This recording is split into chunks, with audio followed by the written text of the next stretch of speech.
আপনার লেকচারটা আমার খুব ভালো লেগেছে। পবিত্র কোরআনে এরকম লেখা আছে যে আল্লাহ যীশু খ্রিস্টকে বলেছেন, তুমি কি তোমার লোকদের বলেছ ট্রিনিটি হিসেবে তোমাকে আর তোমার মাকে উপাসনা করতে? তাহলে এখানে বোঝা যাচ্ছে কোরআন বিশ্বাস করে মেরি আর যীশু ট্রিনিটির অংশ। খ্রিস্টানরা এরকম বিশ্বাস করে না। ভাই খুব সুন্দর প্রশ্ন করেছেন যে পবিত্র কোরআন বলছে যীশু খ্রিস্ট কখনোই বলেননি যে তোমরা আমাকে অথবা আমার মাকে উপাসনা করো। আর কোনো খ্রিস্টানই মা মেরিকে ঈশ্বর মনে করে না। ভাই খ্রিস্টান ধর্ম সম্পর্কে আপনার জ্ঞানটা সীমিত। খ্রিস্টান ধর্মের মধ্যে 1000-এরও বেশি উপদল আছে। 1000, তারও বেশি।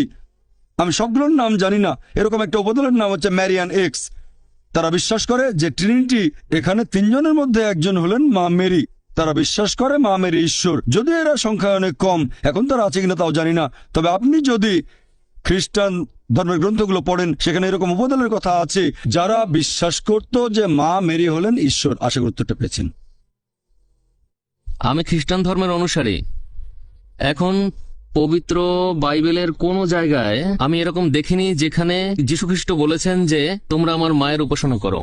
এ ব্যাপারে আপনি কি বলেন? ভাই বললেন আপনি নিয়ম মানা খ্রিস্টান, আর আপনি বাইবেলে কোথাও পাননি যেখানে যীশুখ্রিস্ট তার মা মেরিকে উপাসনা করতে বলেছেন।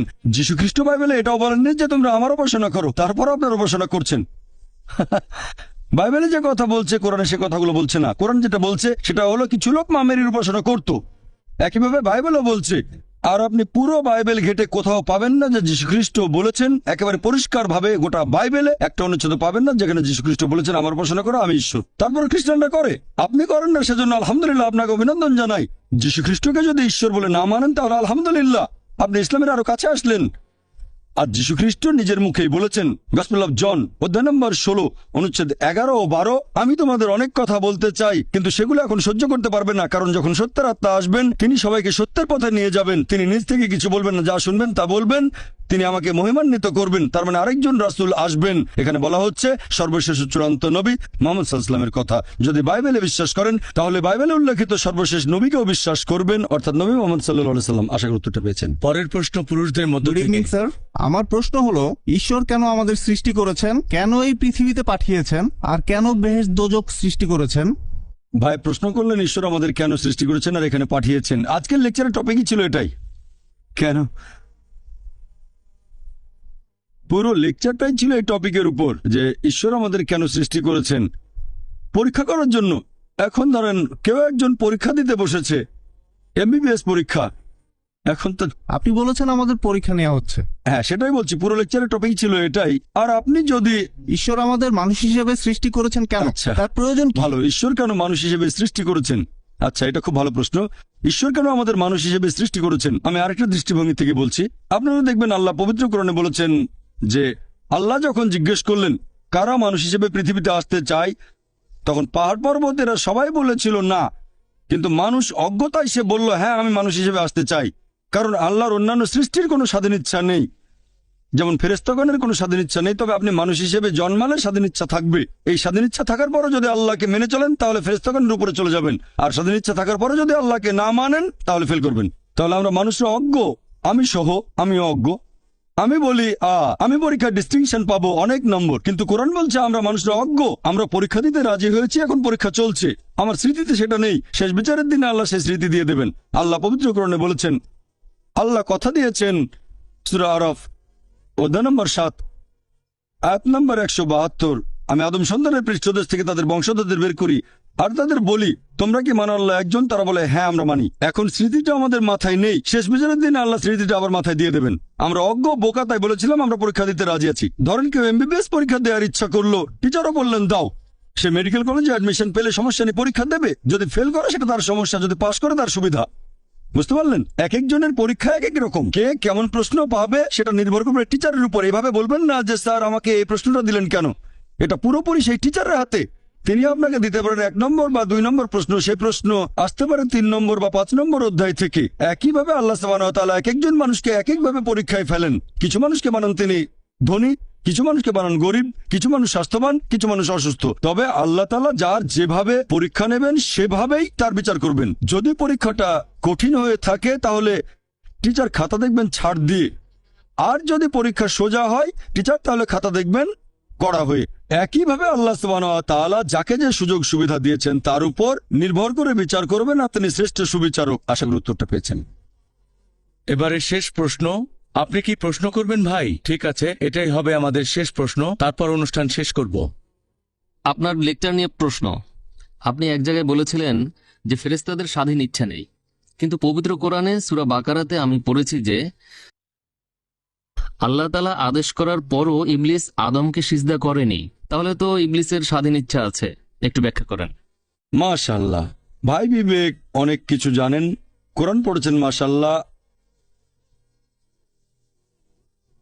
ভাই বিবেক পবিত্র কোরআন পড়েছেন। আর আপনার কথা মানছি যে সূরা বাকারা, আপনি কোরআনের একটা আয়াত বললেন, সূরা বাকারা অধ্যায় 2 আয়াত 34, আল্লাহ বলেছেন আমি ফেরেশতাদের বললাম সিজদা করো, সবাই সিজদা করলো শুধু ইবলিস বাদে। এই কথা শুধু সূরা বাকারা নয়, কোরআনে সব মিলিয়ে অন্তত 7 বার বলা হয়েছে। সূরা আরাফ অধ্যায় নম্বর 7, সূরা হিজর অধ্যায় 15, সূরা কাহাফ অধ্যায় 18, একই কথা। আমি ফেরেশতাদের বললাম সিজদা করো, সবাই সিজদা করলো শুধু ইবলিস বাদে। সেখানে ইবলিস আপত্তি জানালো। তাহলে এখান থেকে আমরা বুঝতে পারছি যে ইবলিস, কোরআনের অনুবাদ পড়লে বুঝবেন, আপনি মনে করছেন ইবলিস ফেরেশতাদের মধ্যে একজন, অনেকে মনে করে। তবে যদি দেখেন সূরা কাহাফ অধ্যায় 18 আয়াত 50 বলা হয়েছে যে আমি ফেরেশতাদের বললাম সিজদা করো, তারা সবাই সিজদা করলো শুধু ইবলিস বাদে। আর ইবলিস জিনদের একজন। বুঝলেন? তাহলে ইবলিস হলো জিন। এখন বলতে পারেন ভাই জাকির 7 আয়াতে আল্লাহ ফেরেশতাদের বলছেন সিজদা করো, সবাই সিজদা করলো ইবলিস বাদে, বোঝানো হচ্ছে ইবলিস একজন ফেরেশতা। কোরআন বলছে ইবলিস জিন। এটা পরস্পর বিরোধী। ঠিক পরস্পর বিরোধী, কারণ এটা অনুবাদ। আরবি ভাষায় একটা নিয়ম আছে যাকে বলা হয় তাগলিবের নিয়ম। তাগলিব মানে সংখ্যাগরিষ্ঠদের কথা বলা হলে সংখ্যালঘুদের কথা না বলা হতে পারে। যেমন ধরেন এক জায়গায় 99 জন ডাক্তার আর একজন ইঞ্জিনিয়ার। আমি যদি বলি সব ডাক্তার উঠে দাঁড়ান, তার মানে সে ইঞ্জিনিয়ারও দাঁড়িয়েছে। কারণ তাগলিবের নিয়ম অনুযায়ী আরবি ব্যাকরণের সংখ্যাগুরুর কথা বলা হলে সংখ্যালঘুর কথা বলা হয় না। এভাবে বলতে হবে না যে সব ডাক্তার আর একজন ইঞ্জিনিয়ার দাঁড়ালেন। তবে বাংলা ভাষায় যদি বলি সব ডাক্তার উঠে দাঁড়ালেন, তার মানে সব ডাক্তার দাঁড়িয়েছেন কিন্তু ইঞ্জিনিয়ার না। পবিত্র কোরআনে কোথাও বলা হয়নি যে ইবলিস একজন ফেরেশতা, কোথাও না। আমরা কোরআনের অনুবাদ পড়ছি আর আরবি ব্যাকরণটা জানি না, সেজন্য আমরা মনে করি, অনেক মানুষও এরকম মনে করে থাকে। তবে কোরআন পরিষ্কার করেছে সূরা কাহাফ অধ্যায় 18 আয়াত 50 যে ইবলিস হচ্ছে জিন, আর মানুষের মতো জিনদেরও স্বাধীন ইচ্ছা আছে। তাহলে সেখানে ফেরেশতাগণের মধ্যে একজন জিনও উপস্থিত ছিল, সে ছিল ইবলিস। তখন খুব ধার্মিক ছিল। তবে সে উদ্ধত যে কেন আমি আদমকে সিজদা করবো, সে তো মাটি দিয়ে তৈরি, আমি তৈরি আগুন থেকে। উদ্ধত। এ কারণে সে আল্লাহকে অমান্য করেছিল।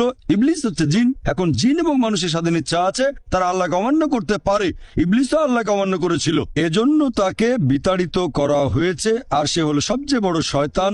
সে এখন মানুষকে প্রলুব্ধ করতে চায় যারা আল্লাহর পথে আছে, আর সে চায় মানুষ যেন আল্লাহ তাআলাকে স্মরণ না করে। আশা করি উত্তরটা পেয়েছেন। আমরা এবারে আমি শুধু একটা কথা বলবো স্যার।